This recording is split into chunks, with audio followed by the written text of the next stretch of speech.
my bookworm. Today we are going to study class 10th math chapter pair of linear equation in two variable का introduction. First part पे मैंने बताया था कि इसका meanings क्या होता है, pair of linear equation in two variable का, और ग्राफिकल मेथड से सॉल्यूशन कैसे निकलेगा। ये आज हम देखेंगे कि कंपेयर रेशियो कैसे निकालेंगे, कंपेयर करके इसका क्या ये पैरेलल है या नहीं है या कोइंसिडेंट है, ये सब निकालेंगे। तो चलिए देखते हैं कैसे निकालेंगे। कि मान लीजिए कोई दो इक्वेशन ले लेते हैं।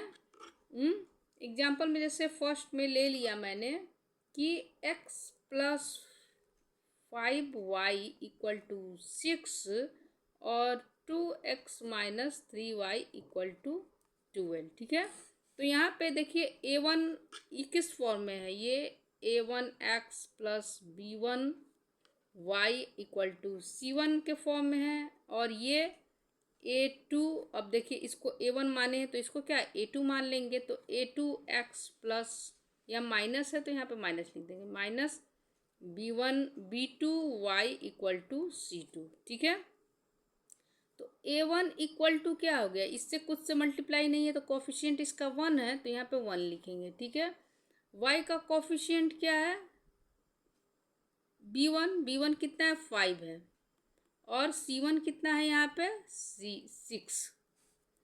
a2 कितना है, x का कोफिशिएंट 2 है तो यहाँ पे 2 हो जाएगा। y का कोफिशिएंट ये b2 कितना है, ये -3 है, यहाँ पे -3 होगा, और c2 कितना है 12। तो कंपेयर करेंगे कि ये इक्वल है या नहीं। a/a1 upon a2, b1 upon b2, c1 upon c2 है कि नहीं। ठीक है, a1 कितना है 1 है, b2 2 है, 5 है, और ये -3 है, माइनस भी लिखेंगे यहाँ पे, 6 है, और यहाँ पे 12 है। तो ये 1/2 पे देखिएगा ये नहीं कट रहा है। तो a1 upon a2 does not equal to b1 upon b2, ये दोनों बराबर नहीं है, तो आगे हम जाएंगे नहीं। जब देखेंगे कि ये दोनों बराबर नहीं है तो इंटरसेक्टिंग लाइन होता है इसका। जब a1 upon a2 does not equal to b1 upon b2, तो ये क्या होगा, इंटरसेक्टिंग लाइन होगा। ठीक है, ये देखिए यहाँ पे मैं आपको दिखा भी देती हूँ, ये does not a1 upon a2 does not equal to b1 upon b2, तो ये इंटरसेक्टिंग लाइन है। और इसका जब इंटरसेक्टिंग लाइन होगा तो केवल एग्जैक्टली वन सॉल्यूशन होगा। ठीक है, देखिए इंटरसेक्टिंग, मान लीजिए कि ये ऐसे ऐसे कट रहा है, तो यहाँ पे जहाँ पे कटेगा तो वही केवल एक ही सॉल्यूशन आएगा ना। अब देखिए एग्जाम्पल 2 में देखते हैं, यहाँ पे एग्जाम्पल 2 लिखते थे, एग्जाम्पल सेकेंड। ठीक है, देखिए ये इसका भी कोई दो इक्वेशन ले लेते हैं।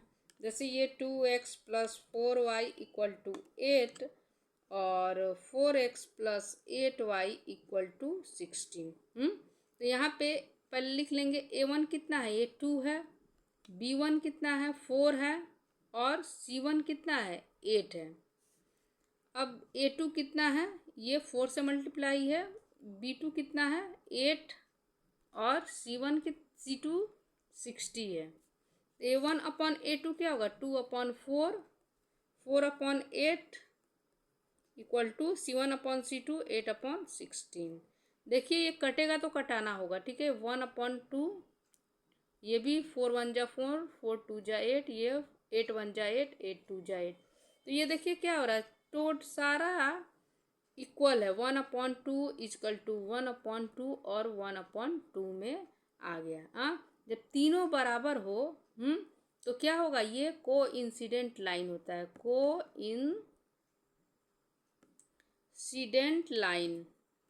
कोइंसिडेंट लाइन में जैसे एक लाइन होगा, फिर इसी के ऊपर एक और लाइन चढ़ा होगा ग्राफ में। देखिए ये मान लीजिए कि एक ग्राफ बना दिए, एक लाइन यहाँ पे चढ़ा होगा, इसी के ऊपर ये दूसरा भी ये चढ़ा होगा। ठीक है, तो इसमें क्या होता है, इसमें सारे लाइन आपस में एक दूसरे से कटते हैं। ठीक है ना। तो वो क्या होगा, मेनी सॉल्यूशन। क्या हो जाएगा यहाँ पे, मेनी सॉल्यूशन हो जाएगा। ठीक है, अब देखिए क्वेश्चन हम एग्जाम्पल 3 में देखेंगे। ठीक है, एग्जाम्पल 3। एग्जाम्पल 3 में देखिए नंबर कोई दो इक्वेशन ले लेते हैं। तो लेते हैं, मान लीजिए ये 3x + 6y = 8, 6x + 12y = 12। ठीक है, इसमें देखिए a1 क्या है, a1 ये 3 है, b1 6 है और c1 8 है। यहाँ पे a2 क्या है, इक्वेशन सेकंड में चलेंगे, 6 है, y ये b2 क्या है 12 और c2 क्या है ये 12 है। ठीक है, अब देखिए इसको कंपेयर करेंगे, ये a1/a2 = b1/b2 = c1/c2। देखिए इक्वल है या नहीं, ये 3/6 लिख देंगे, b1/b2 यानी कि 6/12 और 8/c1/c2 कितना 8/-12। देखिए ये 8 2 जा 4 2 जा 8 और 4 3 जा 12, ये 6 1 जा 6 और 6 2 जा 12, 6 1 जा 6 6 2 जा 12, क्या हो गया 1/2 = 1/2 = 2/3। तो ये = है, मगर ये c1/c2 इक्वल नहीं है। ठीक है, तो जब ये यहीं पे देखेंगे अगर बराबर है तो इसका कोई सॉल्यूशन नहीं होगा। ठीक है, ये क्या हो जाएगा, पैरेलल लाइन हो जाएगा।